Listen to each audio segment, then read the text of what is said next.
Hi, I'm Andre, and I'm a black nerd with a review for You Better Reviews. Doctor Strange spoilers review. I already did a no spoilers review. If you have not seen that, be sure to check that out. Watch both videos. Yay! One of the elements of the movie that I didn't really get into in the non-spoilers review was, of course, the accident that Stephen Strange gets into that breaks his hands. That part was very intense. Like, seeing that car flip just messed me up for some reason. I'm not a big fan of driving on those really curvy lanes that you find on hills and mountains, and it's one lane each way and you can't really tell when a car is coming from the other side. Like, those streets already freak me out. So to see it in this movie and see what happens as a result, I was like, ah! And it was all because he was texting. Don't text and drive. I love that even in the end credits they had as one of the last credits, reminder, don't text and drive. Don't be like Stephen Strange. Although it's a little odd because he gets into an accident, it hurts him, but then that's what leads him to go to Eastern medicine, to then meet the Ancient One, to then get the magical powers that he gets in this movie.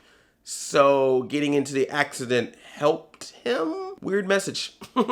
Don't try to pull a Stephen Strange. Don't work the same way in real life. I really loved Benedict Cumberbatch's acting when he's going through the process of dealing with having the nerve damage in his hands, and everyone is trying to figure out how to fix him and they can't do it. And he's going crazy because since he is a world famous surgeon, he would know how to fix himself, but he can't do it because he's the one who's hurt. You see the emotional stress and the trauma that's going on with him, and that's what I like. That element of the movie really showed the type of character that Stephen Strange was. Specifically in the scene with him and Rachel McAdams, when he just loses it, when he just goes off on her. That scene was just so powerful because it showed the arrogance, it showed the nature of Stephen Strange's attitude through this dramatic sequence that I would have liked to have seen before he got into that accident. Can we talk about this? Oh my gosh. The moment that the Ancient One puts her thumb on Stephen Strange, he just goes back like that. That's when this movie made me have that holy shit moment. Because man, that whole sequence is top notch. Just so awesome. Just all the different things that they do. It is so trippy, and I mean like acid trippy. He's going around super fast and he stops to see a butterfly. He's got his hands and they're spitting out fingers, and those fingers spit out extra hands that spit out extra fingers that spit out extra hands. He's flying over the world. Oh my gosh, that part is so awesome. I have never taken ecstasy or mushrooms or acid in my life, but I'm just gonna imagine that that's probably what it feels like. Am I right? Let me know if you've done drugs. Don't take drugs and drive. Do you remember the magic carpet from Aladdin? That's basically the cloak in this movie. This cloak, it moves around, it has its own thoughts, it's able to help Doctor Strange fight. There's times when it'll wrap itself around villains, or if a villain tries to stab Doctor Strange, the cloak will block it. It was a really cool concept. It's a magical thing. He's using it as part of his arsenal, and that's why he wears it. The only issue I have with the cloak is that sometimes the cloak is super active, ready to block, ready to punch, ready to wrap around other people and help Doctor Strange out. And then there's other times when Doctor Strange is getting his butt kicked and that cloak is just flapping in the breeze. But I love the idea of the cloak. This was something that they did not have to add at all to the movie, but they chose to do so, and it was a great additional element, and I liked it. Speaking of the fighting, I liked a lot of the fight scenes. I thought all the stuff where they were using the buildings to help with their fights, or they're moving things around and people are like sliding through multiple dimension buildings, or buildings are being moved so they can crush people, or people are opening up portals to jump from one section to the other.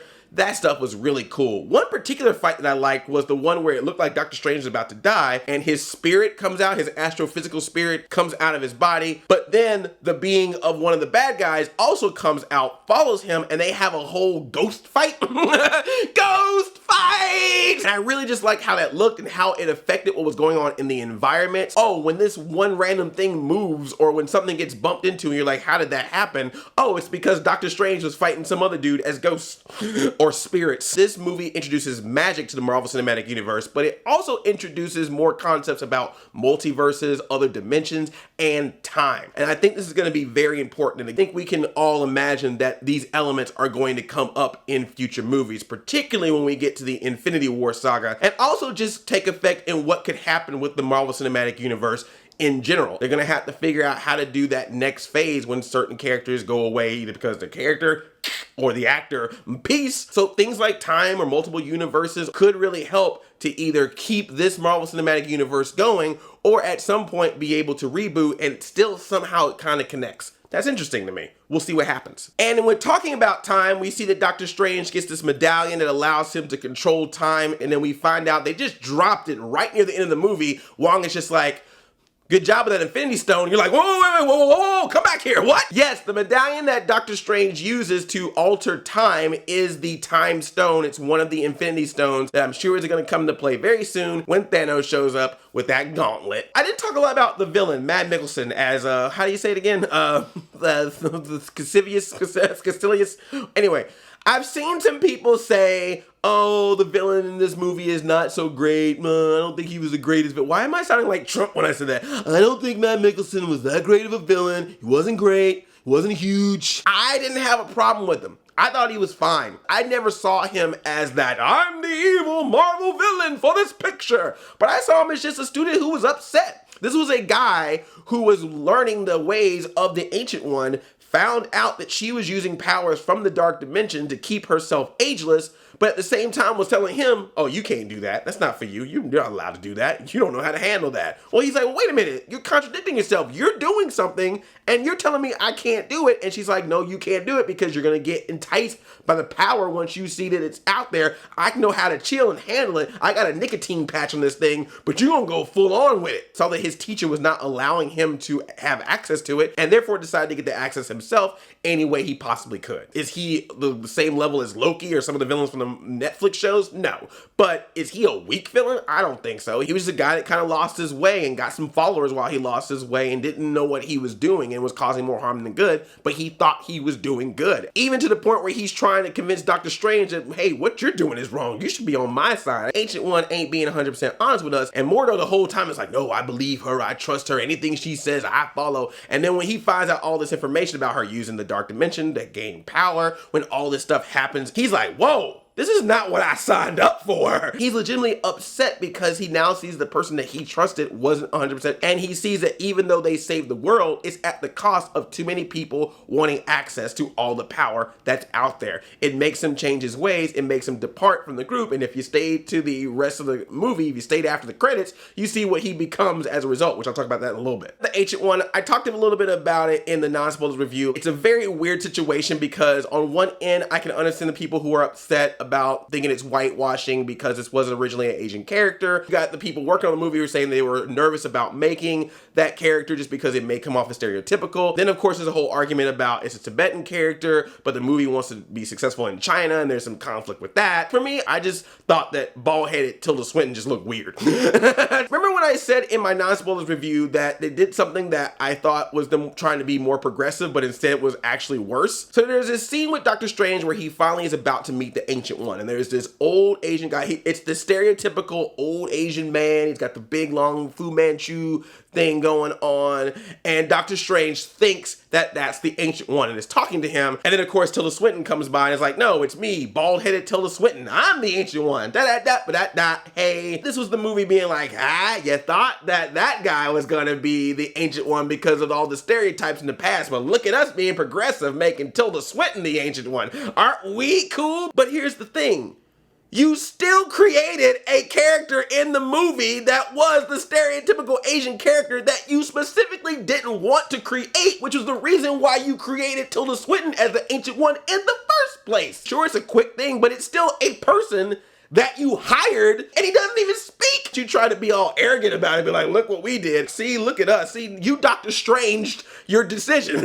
But what helps it is that Tilda Swinton does a great job. Her performance in it is great. You can't deny the fact that she was really good and entertaining in the movie itself. And it's also not the only change this movie did. Wong is a completely different character in this movie than what he was from the original source material. Could have been a stereotypical character and instead making that one of the coolest characters in the movie. And Mordo is not black in the comics, obviously. They made him black in this and people were totally fine with that. I was totally fine with that. And do you know what's ironic about all of this discussion and internet outrage? There's literally a part in the third act where you have Benedict Cumberbatch, Chiwetel Ejiofor, and Benedict Wong side by side talking to each other and working together, and I kind of looked at the screen and just went, hey, Hey! Hey! I just literally saw 3 different races of people working together in the 3rd act of this movie. It's also particularly interesting to me because in a couple weeks, we're about to get another movie about magic that, with the exception of one token black woman that's like, I'm the president, that movie looks white as fuck. And ain't nobody saying anything about that. I guess some magicians get a pass in the race wars. Just look at the fact we're magic and ignore that the most of us are white. No one will talk about race when we've got fantastical beasts inside. I'm being stupid. I'm just gonna stop talking about this now. Of course, you know, spoilers, in case you've gotten this far, the Ancient One dies in this movie. And it was a really sad moment. It's very impactful. It's kind of sad, but then the movie puts a comedic joke like immediately after it. Or maybe it wasn't even that much of a joke, but we just needed to laugh because we just had this sad moment. But it still kind of felt a little weird. But yet, it was nice to see that this movie, when needed to, had those sad moments. There was a lot of humor in this movie, but it knew when to bring some heart to it or some drama to it. Just sometimes, because again, the movie moves so fast, you literally are going from dramatic scene to comedic scene in literally seconds, as opposed to letting it sink in a little bit before moving on to the next emotion. So the 3rd act is very weird for me because there's parts of it that I love and I think are creative and innovative, and there's parts that are like, I seen that before. Caecilius, Matt Mickelson, he does some damage in order to open up the dark dimension. Doctor Strange is able to move everything back in time. But what I love is that while everything is moving back in time, all the characters that we're following are still moving forward in time. So while they're fighting each other, they have to actually be careful of all the things that are moving backwards. So if like someone's in a car accident and they're like going back inside their car, or if a bike moves back, or if a building was destroyed but now the bricks are coming back, they have to avoid all of that, because if they get hit with any of that, they actually get hurt. It's not a thing where they're transparent to everything that's going on. Like, they can actually feel the things that are going back as they're going back in time. I thought that was super creative. I thought it was innovative. I loved that. That was one of the most awesome scenes just because of how different that was. I don't recall seeing a movie that went back in time having that kind of element to it of, you still gotta watch out where you're going. There's a little like dodging and bobbing and weaving, or there's one time when Matt Mickelson gets trapped inside of a building because he was behind all the bricks that came up and showed up. Like, that stuff was cool. We get Dormammu, which is actually a character in the Doctor Strange comics. Okay, here's the thing about that part, all right? Yeah, it's a dimension. Yeah, it's a evil being. Yeah, that makes it a little different, but you can call that all you want to, buddy. But for me, that's still that cliche portal in the sky. We are literally having a section of a building opening up, and there's a portal over it, and it's in the sky, and it's trying to take over. Oh, no, it's Dormammu. No, it's a thing, it's a being, it's a beast, it's a dark dimension. Yeah, it's a portal. I don't care what you say. It's Avengers, it's Ghostbusters, it's Ninja Turtles, it's Suicide Squad, it's a portal. It's a name for a portal. It's a portal with eyeballs, but it's still a portal in the sky. We just need to make a song for this. When your film is near the end, that's when the portal must now open. There's a portal in the sky for us to close. But then, this is why I tell you this movie is crazy, man. Just when I'm thinking like, oh, here's this again, they switch it up on me. And they actually have Doctor Strange get defeated, but he put himself in a time loop, so he's constantly in this loop of getting defeated by Dormammu, and Dormammu can never leave. He's stuck in this time loop with Doctor Strange unless he goes away. And this, of course, leads to the catchphrase now everyone's gonna be saying in the comments or on Twitter or everything else, Dormammu, I've come to bargain. I liked it, top notch. I was loving that. It's an interesting scene because it's comedic just because of its repetition, but it's also kind of like heartfelt because this is the moment where you're seeing Doctor Strange finally caring so much about others or about the world that he's willing to have himself constantly be hurt because he's feeling it. He's feeling the pain every single time that he does it, but he's willing to do that just to keep everyone else safe. This is obviously a complete 180 from the way that Doctor Strange was before. So that's what I loved about that scene. It gave me multiple types of emotions, comedic as well as heart. Let's talk about those after credit scenes. Oh boy. I'm gonna be a little different though. I'm gonna talk about the after credit scene first, and then I'll go back to the mid-credit scene. Yes, there were two. The very, very end, after all the credits have rolled, we get a scene of Benjamin Bratt. He showed up earlier in the movie. He's the one that tells Stephen Strange about where the Ancient One is because he was paraplegic. He could not walk, but he went to visit the Ancient One, learn the magic to make him walk again. But rather than staying there and learning all the rest of the stuff, he just was like, you know what? I can walk again, or I can use magic to make it look like I'm walking again. I'm good. Peace. Going back home. So Mordo shows up, doesn't care anymore. He feels like he's been betrayed by everybody and he's mad, and he just looks at him as like, you know what the problem is? We got too many sorcerers.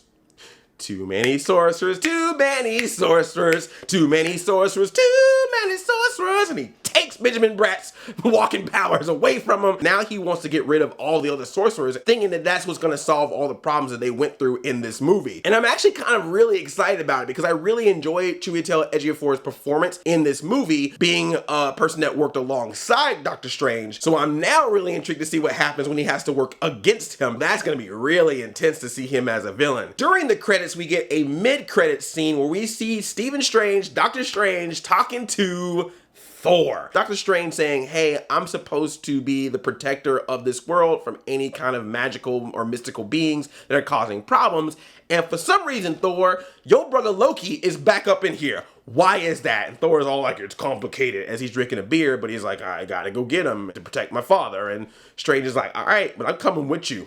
I gotta make sure this dude gets the hell out. So I guess this means that Doctor Strange is gonna be in Thor Ragnarok, at least for a segment, if not for the movie, which is great. We already know that Hulk is supposed to be in it. I just love that. They're part of the world, so when we need them to show up, they show up. I don't know what kind of contracts you have on these people, so no one gets all diva and walks out of this thing. Thank God that everyone is all on board. Well, except for Norton and Terrence. But everybody else was cool. So as you can see, there's a lot that I love about this movie. Does it have some flaws? Absolutely. Does it do some things that are completely new and innovative and creative? It definitely does that. To me, this is not the best Marvel movie in the world, but it is definitely an entertaining and enjoyable film. All the amazing visual effects to this movie is what makes this movie shine. And the performances. The actors really bring a lot to their characters, particularly for something that could be really seen as kind of silly. They actually bring enough of heart to their characters to make it all believable. Let me know what you thought about the movie in the comments. Viewers, I've come to bargain. Please click that subscribe button so you can watch more of my videos and give this video a thumbs up. I love you like a play cousin. I'm Audi 5000, chain chomp, yomp. Viewers, I've come to bargain. Click that subscribe button. Okay.